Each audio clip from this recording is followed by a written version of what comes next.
Hello and welcome back to Headquarters. Today is Thursday, March 9th, and we just had a huge Sons of the Forest update. I'm going to be trying to cover all of these updates, so I hope you guys enjoy. So, in an attempt to help place myself among the top Sons of the Forest creators, I'm going to be talking about some of the updates that go on from here on out. So today, Thursday, March 9th, we had a update for Sons of the Forest. Probably one of the most popular games that's out right now. Definitely the most popular survival games in years. And so we're going to be talking about what they just updated. If you haven't seen any of my Forest content, you guys ought to go check it out. It is somewhere around here. It's also in my channel. You're probably close to it. And so you can go watch some of those videos. I do a lot of entertaining content with my friends, as well as I just play by myself. So I was going to say play with myself, but okay, never mind. It reads on Steam. Hang gliders, binoculars, balance tweaks, bug fixes, and lots more. So what we're going to do is we're just going to kind of read through the features, read through all of the updates really, and then kind of discuss it real quick. If you're interested in watching, let's go. Hey everyone. For our first patch, we have added a new mini boss battle. Yes.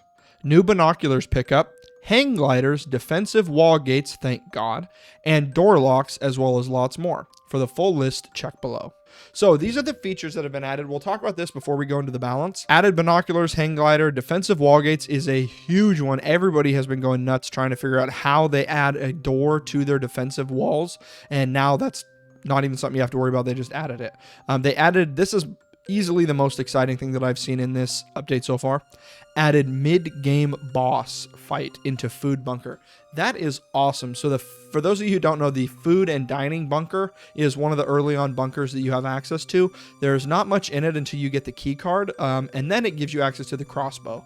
And so, yeah, it will be something that a lot of people probably stumble onto pretty early game if you're exploring those points of interest. Now, by adding a mid-game boss fight into food bunker, I'm wondering if they're adding it before the crossbow pickup or after you unlock that door during the crossbow area. Only time will tell. For those of you wondering, I will be playing this game and playing through this update later today, Thursday, March 9th, on stream here on YouTube. So if you want to watch at that time, don't forget to come check me out. Added missing Virginia leather suit pickup to world. So that's something that just was it has never been in the game. So now we'll have that Virginia leather suit. That's pretty cool. You can now lock doors with a stick placed on the interior of a door. That is so cool. I'm so excited about that. That's also another thing that people have been talking about. How come you can't just lock your doors like you could in the first forest? So another one with the furniture that can now be grabbed. Super cool. We can finally move our beds if we put them in the wrong spot without having to destroy them. By trying to destroy them, you already ran the risk of tearing a wall down or tearing the floor down or blah, blah, blah. So that's really cool. I like that some additional story elements. I'm curious to see what that is. I hope that I guess maybe I don't hope. You may have to play through the entire story to do that. I don't know. I don't know what they added. I like new headshot death because honestly, I didn't notice that the headshot death wasn't good. So that's really cool that they added new variations. I love it. Angry regular cannibals now attack by jumping out of trees. Cool. Small birds will now land, eat, and gain fullness. It is crazy to think that the Sons of the Forest devs are worried about people's immersion so much that they think about if the birds are gaining enough fullness to not stop again. Like anybody's noticing when the bird lands and eats. Crazy. Added option to hide player name tags. That is super awesome for immersion, for one thing. And second, for any sort of challenges you want to do against your friends. If you and your friends want to build a base and fight each other, which that's kind of some foreshadowing because I'm currently working on a series where we're going to be doing some of that stuff. And so, yeah, now you don't have to worry about seeing your friends. You can just go attack, and that's a lot of fun. Added option to hide projectile reticle and trajectory. Again, that's just kind of one of those immersion type situations where it's not important unless you want to be fully immersed and not see the little white arc as to where your items are going to be thrown. Fish trap should now work. That's cool. Just a quick fix. Added lookout towers to cannibal villages. That's going to be crazy. Adding new stuff to the setting like that. Story paper pickups will now show UI to zoom in. I love it. That's fine. It just adds a UI. And then they added a new structure type altogether, one-sided apexes. So that's super cool. Added one-sided triangles to your game. That's super cool. So let's go ahead and get into the balance, which I'm already seeing some stuff, and I have read a couple of these already that I'm not sure was needed, even though it's probably for immersion again. First off, this one, added sleep cooldown. So you will no longer be able to just skip the night. So you're going to have to sleep. If you sleep into the night, you're just going to have to go through the night. So it's going to make sleeping and thinking about your sleep a lot more important. Set rest drain from hunger and dehydration to 0. So I'm guessing your rest drain will no longer be affected from hunger and dehydration. I'm curious to see how that's going to affect the game. It makes sense. Muddy cannibals will now get less angry from player proximity and in late game. So that's super cool. They're not going to be as angry from player proximity, and then in the late game they're going to be less angry with you. That's interesting, so to say the least. Added possibility of player sleep interruption, events from nearby enemies that can reach player. Okay, that's already kind of in the game, but they must have tweaked it or something. Tweaked fire drain rate to make using firewood more important. Awesome, because as of right now I haven't even had to use firewood. Tweaked berries to give slight more fullness. Thank God for that. They do nothing now. Energy drink to give half as much hydration and less energy. That's a huge hit because the energy drink would fully max out your thirst meter. So that's going to be a huge hit. Tweak the amount of fullness and hydration of all herbs and mushroom gifts. I wonder if they tweaked it by increasing. It doesn't say increased, so I'm wondering. Hard enemy health setting reduced to 1.25 times health. Okay. Increased cannibal armor health by 1.5 on hard. So that's just on hard mode. I feel like their armor is already pretty chonky, so that's going to be interesting. Kelvin catch fish order will end after time. Yeah, Kelvin catching fish has been the most busted thing in the game so far. If you need food, just tell Kelvin to catch fish. When you get back to camp, he'll have 500 fish. Like, as much as the game will render in, it will have. Fixed opening a cave in late game having too many enemies. I'm not sure about this one. I don't know if they're talking about the shovel cave. Let's all take a minute to pause for the shovel cave. There are so many enemies in the shovel cave, and the shovel is you must have it for the game, and so you have to be tremendously prepared to even attempt to take on the shovel cave, unless you're just going to try to cheese it, sprint through and sprint back, and risk missing several other items, especially if they added new story elements. So we'll see how that goes. Adjusted some player melee events and ranges for better AI responsiveness. That's going to be very interesting to see the AI responsiveness for the different melee events and range. That's cool. Halved shotgun damage. That, I don't know. Again, I don't think that was needed. I don't feel like the shotgun was overpowered at all. I feel like a shotgun to a cannibal, it should kill in one shot. It should kill through armor in one shot.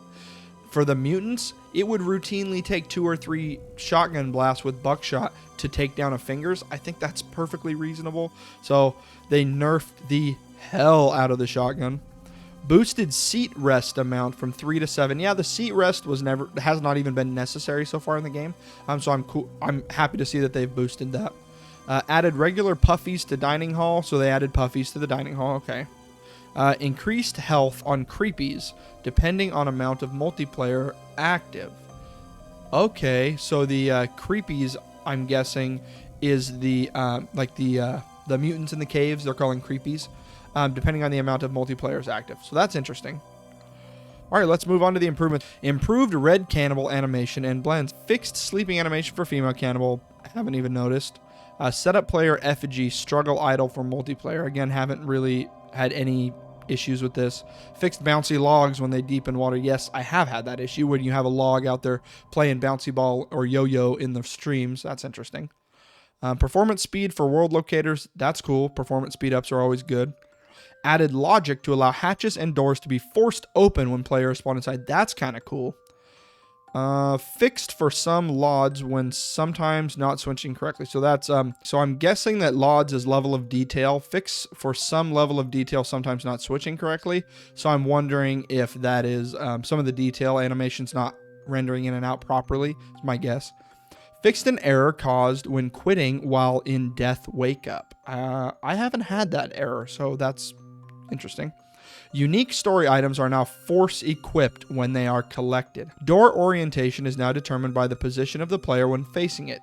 The face in front of the player is the interior face. Oh, that's going to be nice. So now you can place the door whichever way you want. I actually had this in my very first video that I made. I couldn't make the flat halves of the log face the inside of the house. They had to face the outside of the house, which I think looks horrible. So I'm glad that's going to be changed. Adjusted deer and moose locomotion for better pathing. Okay, that's going to be interesting to see how that affects the game. Prevented placing bench so close to objects that player could be stuck when standing up after sitting on. Okay, haven't had that problem. Added more small prop setup for melee impacts and collision. Okay, melee impact and collision adjustment, cool. Added LOD / optimization for the wall torch. So that level of detail, again, like I said, they added some optimization for the wall torch. That's cool. Destroying screw storage now spawns stored items as dynamic pickups. Interesting. Again, I haven't really had any destroying storage issues, so that's going to be interesting. Beach greebles regenerated with coral rock size reduced. I haven't had that issue either, so that's crazy. Bunker food fixed some small lighting issues. Okay, haven't had that. Added radio to bunker food. Turned the table cards for Mr. and Mrs. Puffton into story pickups. I love that because a lot of people don't know that Mr. and Mrs. Puffton's table cards are something that you should be able to see throughout the story. They don't know that. So a lot of people didn't know when playing the story that Mr. Puffton actually died, and that he is turned into a mutant in the dining hall. And so a lot of people don't know that. Now that they've made it to where it's a story pickup, we'll be able to actually know. People will be able to pick that up and go, oh, this is where they were. So that's kind of cool. Updated DLSS version. Cool. So updated to the DLSS.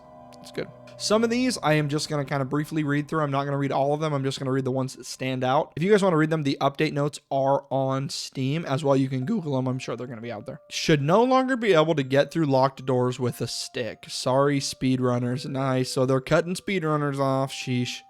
Fixed Kelvin cutting down trees with player structures attached. I've seen so many of these. That is hilarious, and I'm kind of happy they fixed it. Fixed keycard guest not opening the 2 doors in Bunker Entertainment and not being needed to get into Bunker Residential. Okay, that's cool. So it looks like they fixed several disconnection issues, so that's really good.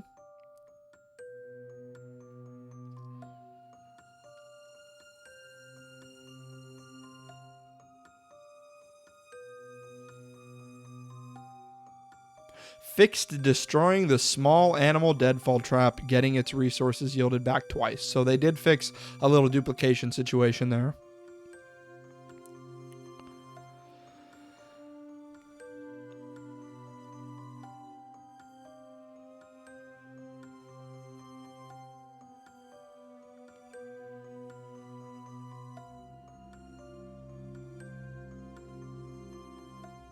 It looks like they also had a few fixes for terrain, which is going to be kind of cool to see. Maybe some of those terrain issues are going to be improved. So that's going to be nice. Oh, cool. They fixed when the cave shark eats severed limbs looking broken.